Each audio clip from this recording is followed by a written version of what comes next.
Kasus korupsi bantuan sosial menunjukkan kelemahan mendasar dalam sistem perlindungan sosial di Indonesia.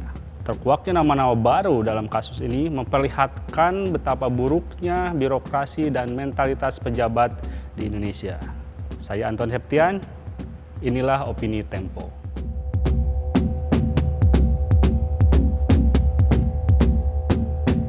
Di Indonesia, anggaran untuk orang miskin malah menjadi bancakan para politikus. Ironisnya, pelaku utamanya berasal dari partai yang berkuasa. Belakangan, Komisi Pemberantasan Korupsi gencar menggeledah perusahaan yang diduga terkait dengan politikus ini. Penggeledahan ini merupakan kelanjutan dari penangkapan Menteri Sosial Juliari Batubara yang diduga menerima suap belasan miliar dalam proyek ini. Peran dua anggota DPR ini sangat signifikan.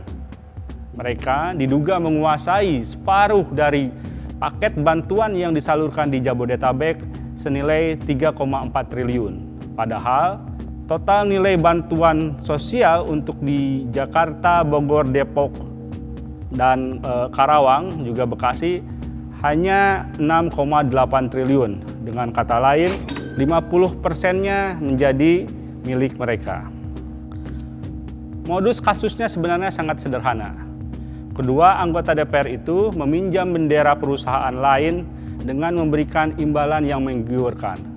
Setelah mendapatkan kuota, barulah mereka menyunat nilai bantuan habis-habisan. Audit Badan Pengawasan Keuangan dan Pembangunan hingga tahap keempat menunjukkan bahwa dari 300.000 nilai bantuan, dipotong 15.000 untuk goodie bag dan 15.000 untuk ongkos pengiriman, rata-rata nilai bantuan yang disalurkan hanya sekitar 150.000. Artinya, sekitar separuhnya hilang ditilap oleh para pencoleng. Mengingat masifnya korupsi ini, selama penyidikan alangkah baiknya Ketua Umum PDIP Megawati Soekarno Putri menonaktifkan kedua anggota DPR ini. Instruksi semacam ini diperlukan untuk mengirimkan sinyal yang tegas mengenai komitmen PDIP dalam pemberantasan korupsi. Apalagi PDIP merupakan partai pemenang pemilu 2 kali berturut-turut, yang tentunya perlu memberikan teladan dalam tata kelola pemerintahan yang bersih.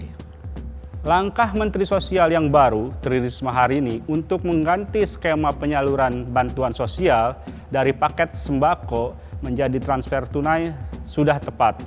Kiranya pola semacam ini perlu diterapkan di seluruh Indonesia, tidak hanya di Jabodetabek.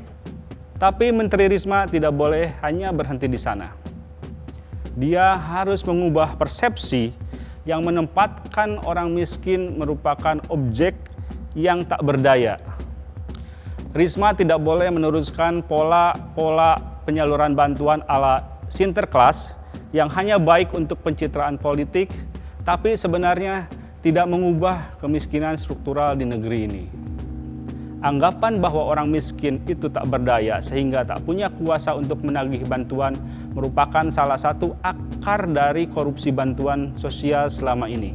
Para pencoleng yang menilap bantuan sosial menganggap orang miskin, orang jompo, difabel adalah sekelompok orang yang lemah yang haknya bisa dirampas kapan saja.